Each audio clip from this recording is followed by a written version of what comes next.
Welcome to the Bias Buzz, special edition. Today, my guest is Chris Farrell, Director of Investigations and Research at Judicial Watch. Good morning, Chris. Good morning. Good to be here. Thanks for coming in. Sure. We're going to talk about the Hillary Clinton email scandal. And let's start off by having you kind of give us a little overview of, like, where did we start, where are we now, and then we can talk about some more of the details. Sure. There were two tracks in this thing. The first track really started as civil litigation, where we had requested, actually we had filed something like 60 FOIA requests, had litigated 20 concerning Secretary Clinton's term as Secretary of State, a variety of topics, all sorts of things. A number of those cases were litigated, opened, and closed because the government came in and swore that they had provided all the information that they had available. And later on, almost a year after we closed one of the cases, the State Department came back to us and said, you know, we've discovered another universe of documents. And that universe of documents was really Hillary Clinton's emails. And they were very cagey about how they disclosed, or they reluctantly disclosed that it was her emails. That reopened this case. It started a criminal inquiry, but that's really the kind of the proximate cause. That's the start point for this whole saga.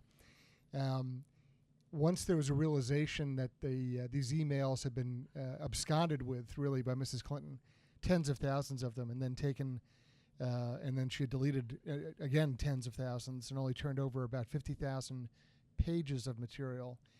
That initiated the criminal inquiry. So there's two tracks. Our track is civilly to recover records and documents that the public is owed under the Open Records Law. And there was a criminal track that the FBI was following, and that was a national security crime, specifically Title 18 of the U.S. Code, Section 793F, which had to do with the mishandling of national defense information. I can talk about Director Comey and that decision. And we'll get into that. But civilly, we're at the point now where we still have a number of cases open. We've been granted discovery by two different federal judges. What that means is that we can do written interrogatories, document requests, and we can take sworn depositions of officials who had dealings with us. And we have. We've taken 7 depositions, and just yesterday we were in court arguing to take the deposition of Mrs. Clinton. Okay, and well, I'll start there and work my way around, I guess, with the deposition of Mrs. Clinton. They're obviously trying to avoid this at any cost. Yes. But the interesting thing, as I was reading about this, is that the judge is a Bill Clinton appointee, correct? So much for the vast right-wing conspiracy. Exactly. Right. That's great. So, I mean, what do you think are the odds? I mean, he seems to be favorably disposed, but he'd also said something to the effect that he doesn't want this, I guess, to turn into what, kind of a political football or something to that effect? Well, I mean, he's a very smart man. He knows that there's all kinds of interests and pressures, and so what he's trying to do is he wants to defend the public's right to know, but he also realizes that he's operating in a very sensitive environment walking up to an election. So I don't think he wants to be viewed as reckless or trying to throw something. Or so there's really two things that I think are left open. One is written interrogatories, where Mrs. Clinton will be forced to provide essentially a sworn statement answering our question.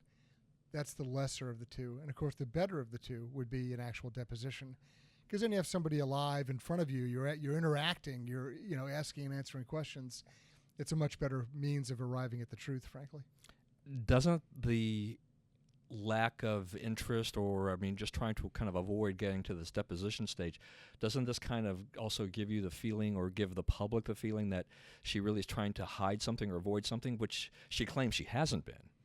Yeah, she's claimed so many things at this point. I don't know that, whatever the latest pronouncement is from her for one of her, press officers, who knows what the truth is. And that's really the problem.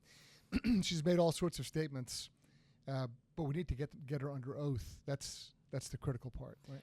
Now, as I recall, one of the depositions you had, it was the IT guy. Didn't he plead the fifth, something, 100? Brian Pagliano, he set the indoor record for the 90-minute deposition with 128 claiming the fifth, refusing to answer. And he did so because he feared, or so he claimed, criminal prosecution. Well, that doesn't appear to be what's going to happen. So there may be an ability to go back and compel some answers from him. Now, has he had to answer any questions that you asked or tried to ask to the State Department itself? Is there another investigation that's Yeah, out we there? don't know for sure. I mean, we know that there's obviously an FBI investigation, but we don't know what questions he has answered, to what degree, and to whoever else he may have provided information to. Now, all of this started, too, because Secretary Clinton had this email server in her home. I mean, this is unprecedented. And she talked, using a private email server, using the private accounts, not using the government account, though she tried to kind of, I think, shift the blame a little bit, or at least try to cover herself a little bit, saying like Colin Powell did something like this. But these were times when things were just kind of gearing up in the State Department. I mean, she really was covered by this act, by this Federal Records Act, right, compared to the others in terms of what they had available at the time. Sure. I'll be super clear on this one. No other cabinet secretary in the history of the country has ever established their own server and run all of their government work over a private server. No one's ever done that before. Now, people say, Colin Powell, he used email. He did use email. He used an AOL account, and he coordinated the use of that account with the Diplomatic Security Service. He specifically invited them in to say, hey, look, I want to be able to use all my contacts and all of my emails that I've developed over the years in a way that will advance the mission. So he synchronized or coordinated his activities with the active participation of DS. Mrs. Clinton did nothing of the kind. In fact, she deliberately did an end run and tried to avoid all those sorts of procedural requirements. So the difference could not be any starker, frankly. All right, so let's talk a little bit about the FBI Director, James Comey, and his investigation. Yeah. Now, I know you guys aren't overly pleased with what he's done, No. But in some senses, at least, well, it was kind of remarkable, I guess, the fact that he actually came out and did that press conference and said what he said. I mean, it did make it clear, at least, that Secretary Clinton had a list of things that she did wrong. I thought maybe it was kind of almost pre-writing some potential Trump ads for the presidential campaign.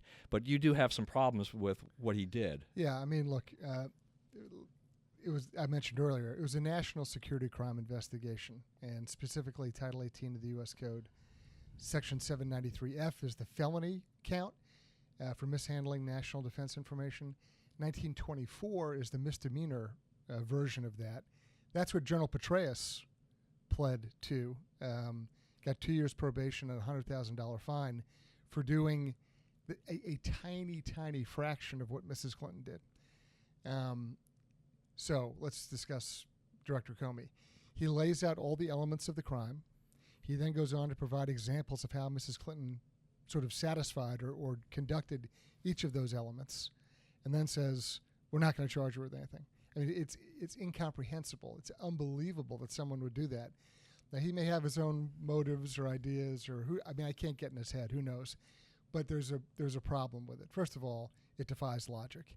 Secondly, no other government employee of any rank in any agency would be treated the same way. None. The disparity is shocking. It sends an incredibly negative message to people in law enforcement, the intelligence community, and the armed forces, who also routinely deal with classified information. And arguably, they're not going to run home and set up their own server to run classified information across. But that's the message that's sent. And I think also there's an effect on the rank and file of FBI agents who see this and they know it's been phonied up. They know that the fix is in. That has a very corrosive effect on the public's perception of equal justice under the law, under disparate treatment. It sends a very negative message. And it seems to me that Director Comey, the FBI, had a huge opportunity here, particularly with Loretta Lynch kind of putting herself into a corner and saying that I will accept really what the FBI says in their investigation, and then very quickly this thing pops up and hands her just a very easy way. Well, I'm going to accept it, and boom, we're done.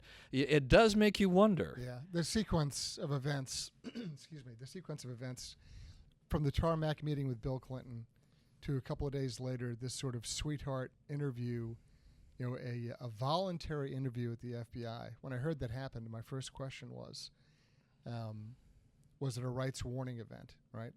What I mean by that, before coming to Judicial Watch, my past life, I was a special agent of Army counterintelligence. I've done national security crime investigations, so I'm not guessing at this. I did it for a living.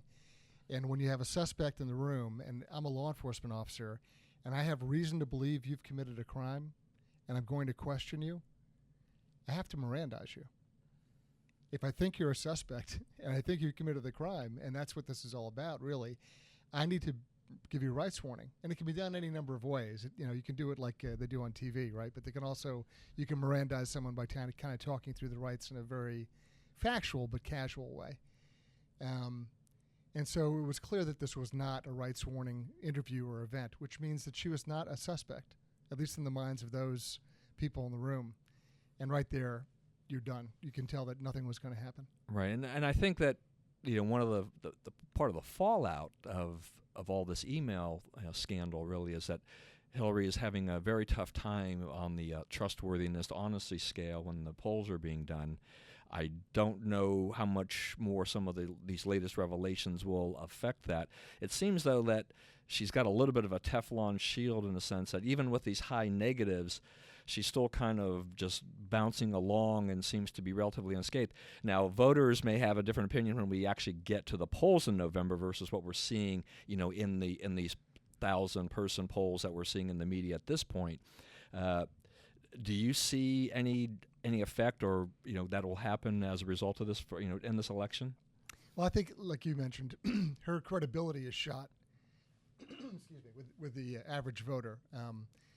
I think that they realize that she has a real problem, ethically, credibility-wise. And then the counterpoint to that, I guess, or the other side of it is the mainstream media, for the most part, acts as her super PAC. I mean, they're her big public relations arm. So there's virtually nothing she could do that they wouldn't in some way spin or endorse or reframe in such a way as to show her as being the victim. So that's a tough kind of opposition, right? Right, and that's good that you mentioned the media too, because I mean the media definitely had long been in Obama's hip pocket, and it wasn't really clear how much they were going to be in Clinton, because the Sanders effect was having quite an interesting, I guess I should use the word effect, overall on the whole Democratic nomination process. Even the kind of, I call it almost kind of a kabuki theater kind of show here with Sanders and Clinton and the whole endorsement process that's been going on. But it just makes me wonder now. I mean, I think the media's they're coalescing. There's no doubt that they're enthralled with Trump for ratings, but they're going to probably all coalesce easily around Hillary and how much play they give to Hillary's email scandals going forward. I think that they were in a situation where they couldn't really avoid too much of it because it was news. You have to cover the news. Question is, how do you cover it? What's the context? And everything like that. It doesn't seem now that we're hearing as much about the email and Director Comey and all these other things, that now that the investigation has been closed, it's kind of like Hillary said, it's time to move on. Right. But it really isn't time to move on. There's far more to go. I mean, you guys are still going to be keeping at it, right? Yeah, absolutely. I mean, our litigation is active and ongoing, and the thrust of it is to recover the tens of thousands of emails that she absconded with. I mean, She took federal records, and then 2 years later, only under pressure, destroyed a bunch and handed over some. I don't know how you rationalize that. I don't know how you say, okay, no big deal, that's fine. So our cases are very much alive and pressing forward. And, we have another whole case in front of Judge Royce Lamberth where discovery's been granted as well.